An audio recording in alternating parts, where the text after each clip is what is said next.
பராசக்தி படம் எப்படி இருக்குன்னு சொல்லிட்டு இந்த வீடியோவில் பார்த்துடலாம். அதாவது இந்த படத்துடைய ஒன்லைன் ஸ்டோரி நம்ம எல்லாருக்குமே தெரியும். இந்தி திணிப்புக்கு எதிரான படம் தான் இந்த படம். அதாவது இந்த படத்துடைய ஓப்பனிங்லேயே பார்த்தீங்க அப்படின்னா ஒரு பிளாஸ்டான சீனில் ஓப்பன் ஆகும். படத்துடைய ஸ்டோரி பார்த்தீங்க அப்படின்னா புறநானூறு படையோட சிவகார்த்திகேயன் வந்து களமிறங்குறாரு இந்தி திணிப்புக்கு எதிராக. அந்த புறநானூறு படையோடைய தலைவராக சிவகார்த்திகேயன் இருக்காரு. படத்துடைய ஓப்பனிங்கில் நல்லா பிளாஸ்டாக ஓப்பன் பண்ணிட்டு அதுக்கு அடுத்தடுத்து சீனில் பார்த்தீங்க அப்படின்னா லவ் அண்ட் ரொமான்ஸ்னு சொல்லிட்டு இன்டர்வல் வரைக்குமே கொஞ்சம் லேகாக கொண்டு போயிட்டாங்க. அண்ட் தென் இன்டர்வல் பார்த்தீங்க அப்படின்னா ஒரு நல்ல ஸ்க்ரீன் பிளேவோட அந்த ஒரு எண்டை வந்து முடிச்சிருப்பாங்க. ஆஃப்டர் இன்டர்வல் பார்த்தீங்க அப்படின்னா நல்ல கூஸ் பம்ஸாக ஆரம்பிச்சிருங்க. அதாவது ஓப்பனிங்கில் நம்ம அந்த பிளாஸ்டான சீனில் எப்படி நம்ம எதிர்பார்த்தோமோ படம் ஃபுல்லாக அந்த மாதிரி தான் இருக்கும்னு நினைச்சோமோ அதை வந்து செகண்ட் ஹாஃப்ல வந்து ஃபுல்ஃபில் பண்ணியிருக்காங்க. ஸோ செகண்ட் ஹாஃப் ஸ்டார்டிங்ல இருந்து எண்டு வரைக்குமே பார்த்தீங்க அப்படின்னா நல்ல கூஸ் பம்ஸான சீன்ஸ் இருந்துச்சு. அண்ட் தென் டைலாக்ஸ் வைஸ் பார்த்தீங்க அப்படின்னா வா மூமெண்ட் கிரியேட் பண்ணுற மாதிரி இருந்தது. சிவகார்த்திகேயனுக்கு இந்த மாதிரி ஒரு படம் 25வது படமாக வந்தது ரொம்பவே பெரிய ப்ளஸ் பாயிண்ட். ஏன்னா இந்த மாதிரி கதைகளில் அதுவும் வந்து சுதா கொங்காரா டைரக்ஷனில் இவர் வந்து 25வது படம் பண்ணியிருக்காரு அப்படின்னா கண்டிப்பாக ஹிட் ஆகும் அப்படின்ற ஒரு ஹோப்பை தவிர இந்த மாதிரி ஒரு கதைக்களத்தை எடுத்து அதுக்கு ஒரு தலைவனாக இருந்துட்டு லீட் பண்ணியிருக்காரு அப்படின்னும் போது ரொம்பவே ப்ளஸ் பாயிண்ட் அவருக்கு.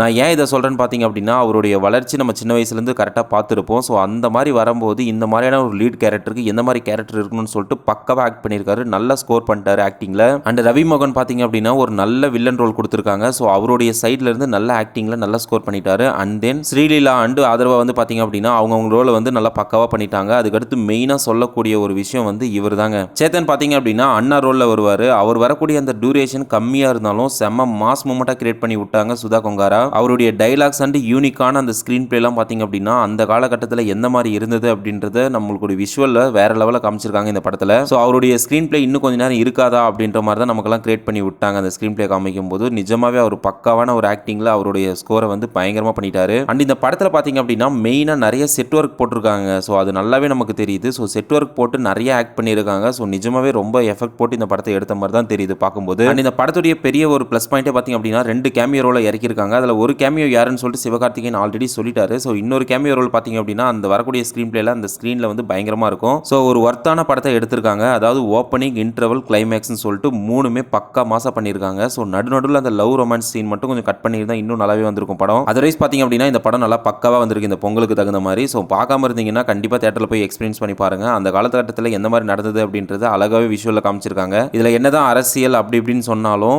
அவங்க வந்து அரசியல் ஓவராக டச் பண்ணாமல் அந்த காலகட்டத்தில் எந்த மாதிரியான விஷயங்கள் நடந்தது, அதுக்கு எப்படி எதிர்த்து நம்ம ஆளுங்க போராடினாங்க அப்படின்றத வந்து அழகாக காமிச்சிருக்காங்க ஸ்க்ரீன் பிளேல. ஸோ இந்த படத்துக்கு நம்ம பேஜ்லேருந்து எவ்வளோ ரேட்டிங் கொடுக்குறோன்னு பார்த்தீங்க அப்படின்னா 4 கொடுக்குறோம் அவுட் ஆஃப் 5க்கு. ஸோ நீங்கள் பார்க்காம இருந்தீங்கன்னா பார்த்துட்டு உங்களுடைய ரிவ்யூவை மறக்காம கமெண்ட் பண்ணுங்க. இன்னும் நல்ல வீடியோவில் சந்திப்போம். Multi tata bye. அண்ட் இந்த மாதிரியான மூவி ரிவ்யூவுக்கு நம்ம பேஜை மறக்காம சப்ஸ்கிரைப் பண்ணிக்கோங்க.